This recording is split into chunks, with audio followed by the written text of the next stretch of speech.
महाराष्ट्र की राजनीति लगातार गर्मा रही है। शरद पवार का कथित अपमान एक बहुत बड़ा राजनीतिक मुद्दा बनता जा रहा है और यह आने वाले दिनों में भारतीय जनता पार्टी और अजीत पवार के लिए जबरदस्त सिरदर्द का सबब बनेगी। मुद्दा क्या है मैं आपको बताता हूं दोस्तों। कल अजीत पवार ने अपने शक्ति प्रदर्शन में मंच पर आकर कहा कि शरद पवार अब आप बुजुर्ग हो चुके हैं, रिटायर हो जाइए। भारतीय जनता पार्टी के कई नेता जो हैं वो 75 साल के बाद मार्गदर्शक मंडल में चले जाते हैं और इसी तरह की न जाने कितनी बातें कही। यह तक कहा कि मुझे अपमानित किया गया, मुझे खलनायक के तौर पर बताया गया।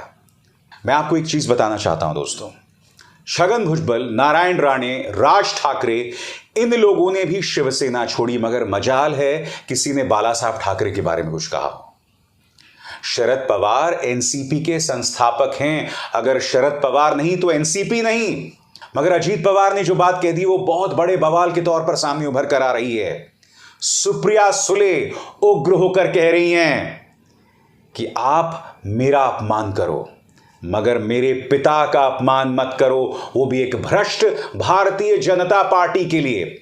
सुनिए सुप्रिया सुले ने किस अंदाज में अपने पिता की अस्मिता की बात उठाई है। वो कह मराठी में रही हैं मगर उसका अनुवाद मैं नीचे चलाते रहूंगा, आप उसका अनुवाद नीचे देख सकते हैं, मगर मेरे ख्याल से आपको अनुवाद देखने की भी जरूरत नहीं है। जिस अंदाज में सुप्रिया सुले ने अपनी बात कही है, आप सुनिए इसे दोस्तों।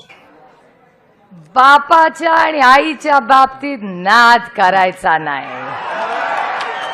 बाकी कुणाबद्दलही बोला, कुणाबद्दलही आमच्यावर करा, काही करा, पण बापाचा नाद नाही करायचा। बाकी काही ऐकून घेऊ, काहीही ऐकून घेऊ। अब आप ये सोचना चाहेंगे कि दरअसल अजीत पवार ने ऐसा कहा क्या, हो क्या रहा है दोस्तों कि अजीत पवार को हर कीमत पर गिरफ्तारी से बचना है, ईडी की तलवार से बचना है और उनकी महत्वाकांक्षा है राज्य का मुख्यमंत्री बनने की। अब इसके लिए वो तमाम अनर्गल बातें कर रहे हैं। उन्होंने शरद पवार को यह नसीहत दे दी कि आप रिटायर हो जाइए, आप चले जाइए, तमाम चीजें कही हैं। उन्होंने कहा क्या है, मैं उसका हिंदी में अनुवाद आपके सामने रखना चाहता हूं आपकी स्क्रीन पर। आपने मुझे सबके सामने खलनायक के रूप में दिखाया, मेरे मन में अभी भी शरद पवार के लिए सम्मान है। आप मुझे बताएं, आईएएस अधिकारी 60 साल की उम्र में रिटायर हो जाते हैं, राजनीति में भी भाजपा नेता 75 साल की उम्र में रिटायर हो जाते हैं। आप लाल कृष्ण आडवाणी और मुरली मनोहर जोशी का उदाहरण देख सकते हैं। इससे नई पीढ़ी को आगे बढ़ने का मौका मिलता है।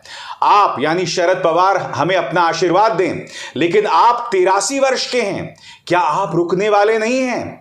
हमें अपना आशीर्वाद दें और हम प्रार्थना करेंगे कि आपकी उम्र लंबी हो। महाराष्ट्र के उप मुख्यमंत्री अजीत पवार ने यह बात कही है जो एक बहुत बड़ा राजनीतिक मुद्दा हो रहा है। और मैं आपको बात बता दूं, इस वक्त विधायक अधिकतर अजीत पवार के साथ हैं, मगर अभी भी वो एंटी डिफेक्शन लॉ की गाज से नहीं बच सकते।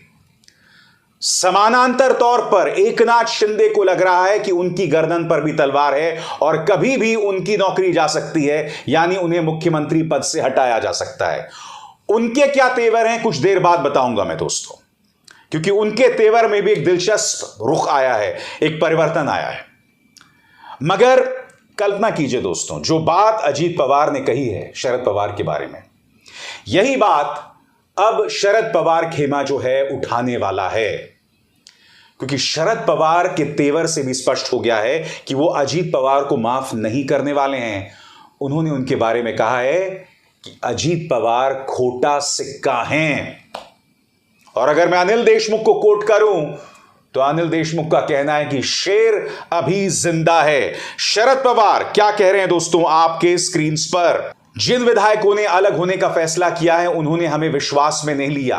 अजीत पवार गुट ने किसी भी प्रक्रिया का पालन नहीं किया और यह बात काफी हद तक सही है, क्योंकि मैं आपको बतला चुका हूं दोस्तों, एंटी डिफेक्शन लॉ की बारीकियां जो हैं वो हावी हो सकती हैं अजीत पवार पर, मगर चूंकि पूरी व्यवस्था इस वक्त भारतीय जनता पार्टी के हाथ में है तो मैं नहीं जानता हूं इसे किस तरह का ट्विस्ट दिया जाता है। आगे देखिए क्या कहा उन्होंने।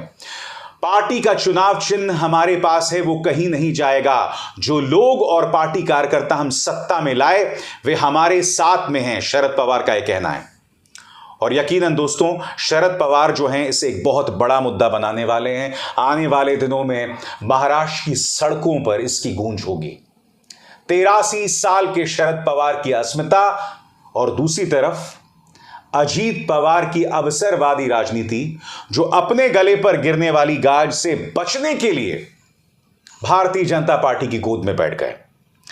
दोस्तों, कल ही मैंने आपको बताया था कि नागपुर में एक कार्यक्रम था जहां राष्ट्रपति द्रौपदी मुर्मू आई थी और मुख्यमंत्री एकनाथ शिंदे को अपना प्लान कैंसिल करना पड़ा। और न सिर्फ प्लान कैंसिल करना पड़ा, बल्कि एकनाथ शिंदे ने अपने पार्टी के विधायकों के साथ लंबी चौड़ी बैठक भी की। इस तरह की सुगबुगाहट हो रही है कि क्या एकनाथ शिंदे अब गठबंधन से निकल सकते हैं। मगर दिक्कत यह है दोस्तों, एकनाथ शिंदे की हालत यह हो गई है कि एक तरफ कुआं एक तरफ खाई। अगर वो बाहर जाते हैं तो ईडी की गाज उन पर गिरना तय है, क्योंकि इस वक्त न सिर्फ एकनाथ शिंदे बल्कि उनके खेमे के कम से कम आधा दर्जन नहीं, 1 दर्जन विधायक ऐसे हैं जिनके दरवाजे पर ईडी जो है खटखटा सकती है अगर वो सत्ता से बाहर हुए। लिहाजा अब उनके रुख में नरमी आ रही है। खबर देखिए आपके स्क्रीन पर। एकनाथ शिंदे की इस्तीफे की चर्चा गलत, पार्टी के नेता उदय सामंत बयान दे रहे हैं। वो क्या कह रहे हैं मैं पढ़ के सुनाना चाहता हूं। उदय सामंत ने कहा कि एकनाथ शिंदे के इस्तीफे की चर्चा भी गलत है।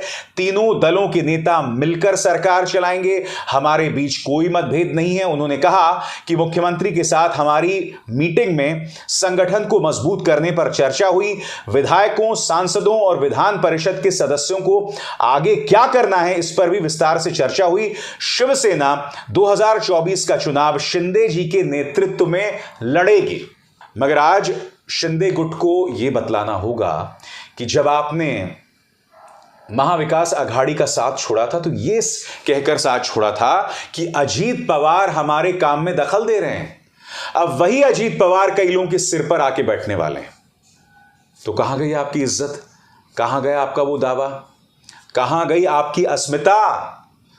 आप ये तक कह रहे थे कि भाई कांग्रेस के साथ हम नहीं जा सकते, कांग्रेस देशद्रोहियों के साथ है, कांग्रेस टुकड़े टुकड़े कहेंगे, ये तमाम बातें कही गई थी।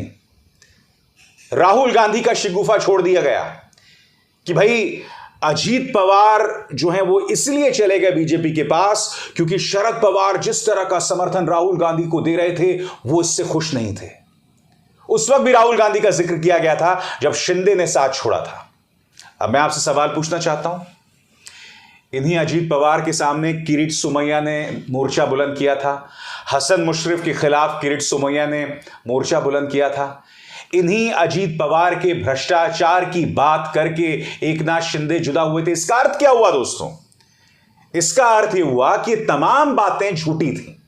मुद्दा यह था कि आपको अपनी गर्दन बचानी थी, आपको जेल जाने से बचना था, इसीलिए आप महाराष्ट्र में बीजेपी के पास पहुंच गए। और वो फायदे का सौदा भी था क्योंकि न सिर्फ आप गिरफ्तार होने से बच गए बल्कि आप मुख्यमंत्री भी बन गए। इसका मतलब वो जो तमाम सिद्धांतों की बातें वो झूठी थी।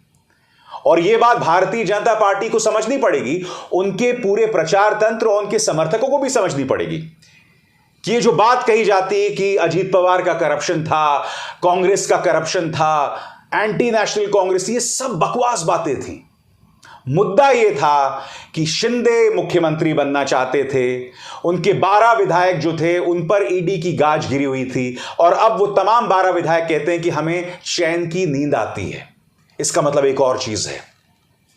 याद कीजिए आदित्य ठाकरे ने क्या कहा था। आदित्य ठाकरे ने कहा था कि एकनाथ शिंदे हमारे घर मातोश्री आए थे और वो हमारे सामने रोने लगे थे, रो रोकर कह रहे थे मुझे जाने दो वरना मुझे जेल में डाल देंगे। उस वक्त मैंने इसको बहुत ज्यादा तरजीह नहीं दी थी, मगर आज जो उदय सामंत ने कही है बात, उसके बाद ऐसा लग रहा है कि एकनाथ शिंदे अपने उसूलों के साथ समझौता कर रहे हैं। इसका मतलब आदित्य ठाकरे ने वो जो बात कही थी वो गलत नहीं थी, क्योंकि अब एकनाथ शिंदे गुट कह रहा है कि ट्रिपल इंजन की सरकार है, हम तीनों मिलकर चुनाव लड़ेंगे। ये बात कह रहे हैं एकनाथ शिंदे। इसका अर्थ क्या हुआ दोस्तों कि प्रधानमंत्री की वो तमाम नारे, ना खाऊंगा ना खाने दूंगा, और हाल में जो मध्य प्रदेश में कहा था उन्होंने कि मैं भ्रष्टाचार के खिलाफ गारंटी हूं, सब बेकार बातें हैं, सब राजनीति है और उसके अलावा कुछ नहीं। मगर क्या जनता ये बात समझेगी, देखना होगा। अभिसार शर्मा को दीजिए इजाजत।